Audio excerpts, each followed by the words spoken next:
Sir सबसे पहले तो मेरी जब लास्ट आपसे मुलाकात हुई थी तो पाकिस्तान को उस वक्त सिर्फ नेशनल सिक्योरिटी कमेटी का जवाब आया था, एक रिस्पांस आया था और आप you were overjoyed. So how does it feel now Mushahid साहब after having seen whatever we have witnessed in the last few days? एक तो मैं कहूँगा पूरी कौम को मुबारकबाद, आपको मुबारकबाद और पाकिस्तान के मुसल्लह अफवाज को मुबारकबाद फॉर एन आउटस्टैंडिंग परफॉर्मेंस. मैंने तो कहा था May 10th is one of the happiest days of my life. इतनी खुशी, इतनी मुसरत, इतनी तस्कीन, इतना सुकून जो 10 मई 2025 को पहुंचा. बल्कि शाम को तो मैंने सारी फैमिली को इकट्ठा कर लिया. मैं कहा लेट्स गो एंड सेलिब्रेट ये जो हुआ है. And it what a great victory. ये 1962 के बाद हिंदुस्तान की जिल्लत तरीन शिकस्त हुई है. इंडिया 62 में हुई थी, नेहरू जब चाइना के साथ. चाइना तो बड़ा मुल्क है. और दूसरा है कि मैं समझता हूँ कि मुनीब साहब 1971 का भी हमने जो कुछ हुदार था वो भी हमने उसका पूरा कर दिया और paid with interest. India Bharat की फूक भी निकल गई, उनका ब्लफ वाज कॉल्ड और साथ साथ ये रिस्टोर कर दिया डिटरेंस भी हमने. और अल्लाह के फजल से हमारी आर्मी, हमारी एयरफोर्स, हमारी आर्म फोर्सेस ने जो परफॉर्मेंस की है कमाल कर दिया. It's outstanding. They done the impossible. मैं समझता हूँ कि इसमें जो स्ट्रेटेजिक क्लैरिटी थी हमारी आर्म फोर्सेस लीडरशिप की और ख़ास तौर पे जो यूनिटी ऑफ कमांड कह लें among the coordination of the arm forces, specially general Syed Asim Munir army chief और air chief marshal Zaheer Ahmed Babar Sidhu, इन्होंने जो लेड फ्रॉम द फ्रंट और दबंग तरीके से और प्रोफेशनल तरीके से, और हमारे जो पायलट्स हैं उन्होंने जो परफॉर्म किया और we were dominating the air, the ground, technology and also cyber supremacy. ये नई बात आई है, साइबर सुप्रीमेसी. तो हिंदुस्तान के तो दिल्ली से लेकर नीचे तक पाकिस्तान वाज डोमिनेटिंग और उनके 70% बिजली के ग्रिड बंद है, उनके तिया पांचा हो गया. वो रोते रोते गए और ये मैंने प्रिडिक्ट भी किया था टीवी चैनल्स में कि उन्होंने कहा जंग बढ़ेगी. मैं कहा नॉट एट ऑल. मोदी बुली है, हमने ब्लफ कॉल कर ली है, उसकी फूक निकल गई है. ये रोता जाएगा अमेरिका और अमेरिका को कहेगा इंटरवीन करें. वही हुआ और लास्ट टाइम भी ये हुआ था. इनका कहते हैं कि थर्ड पार्टी मीडिएशन नहीं होने देंगे. वही उन्होंने ट्रंप को कहा और ट्रंप ने, मैं समझता हूं, बड़ा अच्छा रोल अदा किया. दबंग आदमी है वो भी. और उसने कहा कि जी कश्मीर इशू है, उसको डिस्कस करो. तो overall Modi has lost big time. अब ये ब्लफ, ब्लस्टर, धमकियां, ये इस टाइप की बातें और उनका मीडिया जो एक्सपोज हुआ है टोटली झूठ और फ्रॉड की बुनियाद पर, तो क्या कहें उनको. और एक छोटे मुल्क से उन्हें मार खाई है. तो अल्लाह का बड़ा फजल है. मैं समझता हूँ कायद आज़म की रूह बड़ी खुश होगी आज कि इस जो मुल्क उन्होंने क्रिएट किया था, उन्होंने किस तरह हिंदुस्तान की चढ़ाई, हिंदुस्तान की बालादस्ती, हिंदुस्तान की जहारियत और हिंदुस्तान की धमकी का ऐसा जवाब दिया है जो उनकी कई नस्लें याद रखेंगी इंशाअल्लाह. मुशाहिद साहब, आपके तजज़िये से बहुत लोगों को तकलीफ हुई जो जारी बात है पाकिस्तान से भागे हुए हैं. जारी बात है उनको बड़ी तकलीफ भी, आई एम श्योर वो तकलीफ आप तक भी पहुंची होगी. और कुछ जी. मुझे पता चला और आपने भी बताया कि कुछ आपके जो ताल्लुक कभी किसी प्रोफेशनली किसी दोस्त से था भारत में, वो भी खत्म हो गया. उनको भी आपके तजज़िये से बड़ी तकलीफ पहुंची. मुझे बड़ा दुख हुआ. देखिए जी, मैं जर्नलिस्ट, जैसे आप हैं अभी जर्नलिस्ट माशाल्लाह, मैं भी एडिटर ऑफ द मुस्लिम, जो पहला ट्रैक टू है इंडिया पाकिस्तान का मैंने शुरू किया था जी. और मैं खुद इंडियन अखबारों में लिखता रहा हूँ, इंडियन एक्स, ये Hindustan times, times of India, the telegraph वगैरह, और उनके जर्नलिस्ट को इन्वाइट किया कि मेरी अखबार में द मुस्लिम का एडिटर था, आप लिखें. और मेरे ख्याल में ये कम्युनिकेशन होना चाहिए, सिविलाइज्ड होना चाहिए. इख्तलाफ अपनी जगह, लेकिन अब क्योंकि हम हमसाए भी हैं, लेकिन इख्तलाफ राय होता है, हम भी करते रहे हैं, वो भी करते रहे. लेकिन जो इस दफ़ा मैंने देखा मुनीब साहब, मुझे बड़ा दुख भी हुआ, अफसोस भी हुआ कि हम कहते थे इंडिया जमहूरियत है, इंडिया एक सेकुलर मुल्क है, इंडिया एक बड़ा लिबरल मुल्क है. उनके जो मीडिया के सरकर्दा लोगों ने जो एक बड़ा शर्मनाक किरदार अदा किया है. झूठ तो अपनी जगह चले, डिसइंफॉर्मेशन भी चलती है, लेकिन एक जो बुग़्ज़, एक तासुब, एक नफरत का मुजाहरा किया. आप लोग कह रहे हैं डिसमेंटल पाकिस्तान, लोग कह रहे हैं न्यूक पाकिस्तान, और ये लोग हैं जो वजीर रह चुके हैं, ये लोग हैं जो चीफ एडिटर हैं अखबारात के रह चुके हैं, ये हैं. और ये लोग हैं जो मेंबर्स ऑफ पार्लियामेंट हैं, नॉट ओनली बीजेपी, दूसरे भी. तो ये इसके फिर क्या गुफ्तगू रहनी. हमारे साथ पैनल में आते थे Washington, London, track two, this and that, आपको पता है सारा जो चलता रहता है. तो अब क्या, अगर ये तो रेड लाइन क्रॉस कर ली, हमारी जो पाकिस्तान हमारे लिए रेड लाइन है, and on that there can be no compromise. और अल्लाह मुझे तो खुशी हुई कि पाकिस्तान ने जिस तरह हमने जवाब दिया, उनका तकब्बर खत्म किया। और मैंने कहा था मोदी विल ब्लिंक, इसकी जरूरत नहीं होगी, Pakistan will hit back very hard. क्योंकि हमारा इस वक्त आप तो खैर यू आर वेरी यंग माशाल्लाह, लेकिन I was a kid when I saw the 65 war. बिल्कुल ठीक। सितंबर 65 का जज्बा मुनीब साहब मैंने 2025 में मई में देखा है। वही जज्बा, वही जोश, वही वलवला।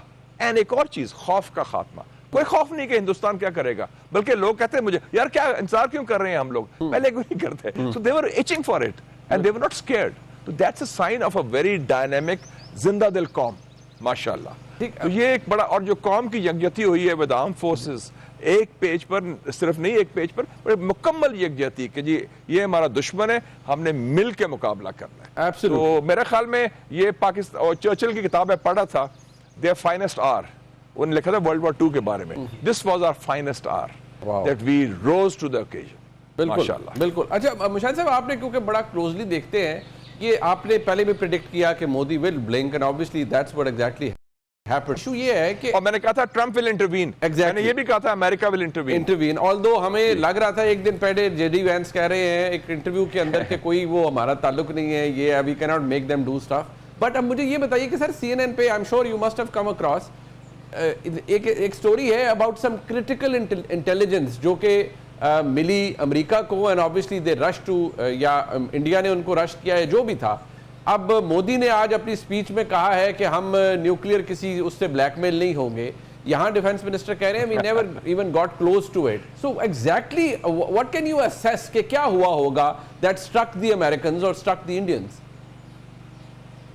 चलें, दो पार्ट्स में दे लेता हूँ आपका सवाल। पहला जो जेडी वैंस ने जो फरमाया, जेडी वैंस ने कहा 2 दिन पहले, मैं ख्याल में 8 तारीख को कहा था उन्होंने कि जी लंबा चौड़ा इंटरव्यू में कहा कि it's none of our business, मतलब आप जाने और अपना काम जाने।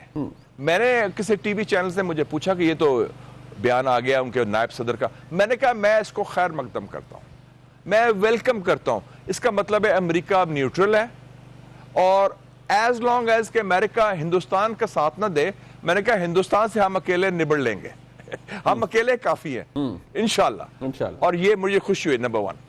दूसरी बात हुई, देखें जी ये जंग जो हुई, जंग तो नहीं, झड़प कह लें बहुत सीरियस, और जो इंडिया ने जारियत की पाकिस्तान के खिलाफ, ये 10 तारीख को सुबह 2 बजे से शुरू होकर शाम को 5 बजे। So we are talking of रफली 15 आवर्स। बल्कि मैं अगर कोई मूवी डायरेक्टर होता या मूवी प्रोड्यूसर होता तो I produce a movie in Hollywood. 15 hours that change south Asia. पूरी जो साउथ एशिया का लैंडस्केप है और हिंदुस्तान पाकिस्तान ताल्लुकात, उसकी बुनियाद जो है तब्दील होगी ये 15 घंटे में। 2 बजे उन्होंने हमला किया, जारियत की, 4:30 हमारा जवाब शुरू हुआ, और हमने उनका तिया पांचा कर दिया। हर लेवल से जवाब उन्होंने 6-7 जगह किया, हमने 26 जगह किया। दिल्ली में ड्रोन्स जा रहे हैं हमारे, उनकी सारा इलेक्ट्रिसिटी ग्रिड बंद हो गई है, उनके S-400 अटैक हो रहे हैं, सारा हो रहा है। तो कोई 10:30 बजे आप ही के चैनल में शायद मैंने खबर सुनी जी कि नेशनल कमांड अथॉरिटी का इजलास बुला लिया गया। जी। जब ये खबर आई, नेशनल कमांड अथॉरिटी का मतलब है कि जो हमारा एक कमांड बना हुआ है, जब से हम न्यूक्लियर पावर बने थे, आपको याद है 1998 में मियां साहब प्राइम मिनिस्टर थे, मैं इंफॉर्मेशन मिनिस्टर था, भी वो द चीफ स्पोक्समैन उस वक्त। तो उसके बाद हमने कहा कि as a responsible nuclear power हम एक सिस्टम बनाते हैं, नेशनल कमांड अथॉरिटी, जो अंडर द प्राइम मिनिस्टर होता है, उसमें सारे सर्विस चीफ होते हैं, उसमें न्यूक्लियर एसेट्स का हवाले से वो 2000 से चल रहा है, बड़ा कामयाब सिस्टम है 25 सालों से। जब उसकी खबर सिर्फ आई, और वो भी सरकारी खबर नहीं थी, गालिबन वो टीवी चैनल्स पर आई जी, पंजाबी कहें उन्हें मां मर गई, वो तो चीखा निकल गया, ये रोते गए, दे वेंट क्राइंग, उधर से चीखें निकली उनकी।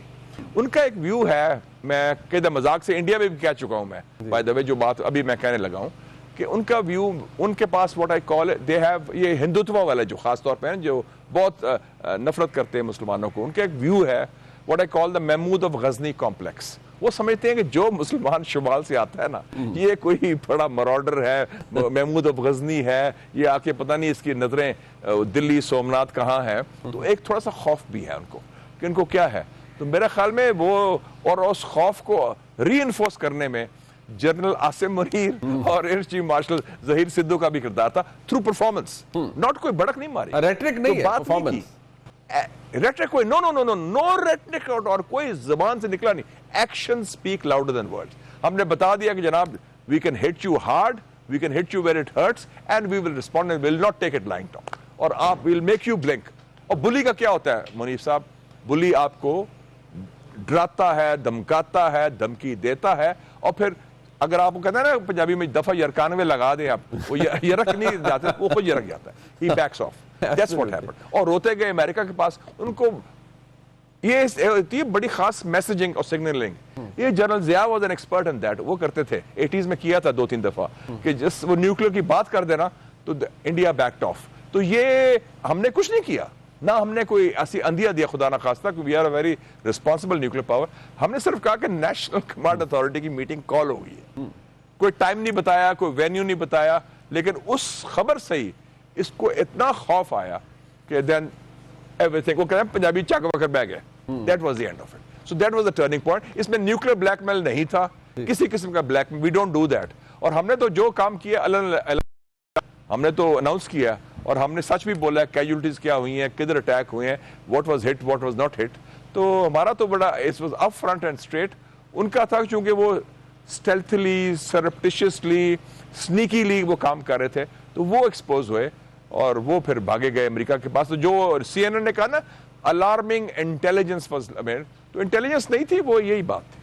अच्छा, उनके इंडिया के जहन में जो रोते गए अमेरिका के पास, उन्होंने ये बात की होगी। और ये आपको याद होगा कि जो किताब लिखी है पोम्पियो ने, नेवर गिवन इंच, उसमें लिखा है 2019 में भी सुषमा स्वराज ने उसको कॉल किया था रात को कि जी वो पाकिस्तान न्यूक्लियर हमला करने वाला है। तो ये हर दफा इंडिया बातें करता है, भड़क मारता है, फिर यरक जाता है, और फिर बहाना बना के पाकिस्तान के खिलाफ इल्जाम लगाता है कि न्यूक्लियर का। हमने नहीं ये काम किया।